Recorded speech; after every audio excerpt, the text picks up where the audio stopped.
Si nous approuvons cette décision concernant ce marché spécial, nous constatons que la région doit se substituer à l'État français défaillant au profit des régions.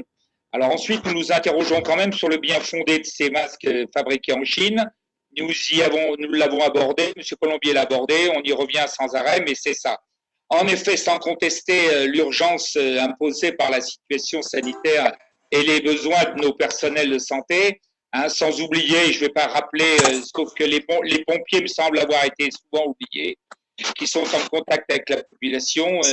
Le recours à la Chine comme fournisseur de ces masques révèle notre profonde et tragique dépendance dans un secteur aussi stratégique que la santé. Alors, il était même question dans cette enceinte du Conseil régional, il y a quelques semaines, quelques mois, d'envoyer en Chine ces masques que nous ne possédions plus. Nous découvrons, grâce à cette crise, que la France ne possède plus que quelques usines de fabrication de masques.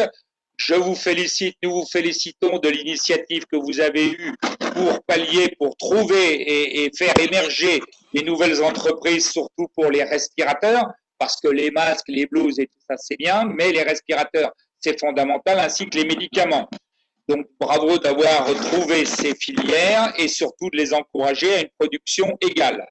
Je conclurai très rapidement. Nous nous retrouvons donc aujourd'hui des armées contraintes de nous tourner vers la Chine, qui est la seule capable de fournir de telles quantités de matériel, même si on reconnaît parfois leur peu de fiabilité, comme sur beaucoup de produits chinois. Le régionalisme que tout le monde a prôné, si vous voulez, ce n'est pas non plus la saisie ignominieuse, comme il y a 8 jours, la commande de la région Bourgogne-Franche-Comté par les services de l'État sur le tarmac de l'aéroport de Bâle, si je crois que c'est ni de se faire racheter par des voyous sur le tarmac de Mérignac les commandes que nous avons faites. En conclusion, face à l'urgence et aux besoins de nos personnels soignants, le groupe Rassemblement national votera bien sûr cette délibération, mais nous ne pouvons pas oublier qu'il n'y aura pas de masques pour nos compatriotes. Et c'est cela que chacun réclame en France, de façon à faciliter le déconfinement. Ni de médicaments, ni de respirateurs, mais je pense que Dieu y pourvoira puisqu'on est en semaine sainte, et même si Dieu se rit des hommes qui déplorent les effets dont ils chérissent les causes, j'espère qu'on trouvera une solution.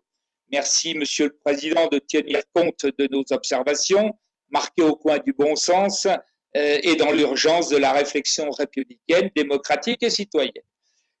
Un tout petit post-scriptum. Pourquoi le département de la Gironde est absent de ce groupement de commandes? Merci, Monsieur le Président.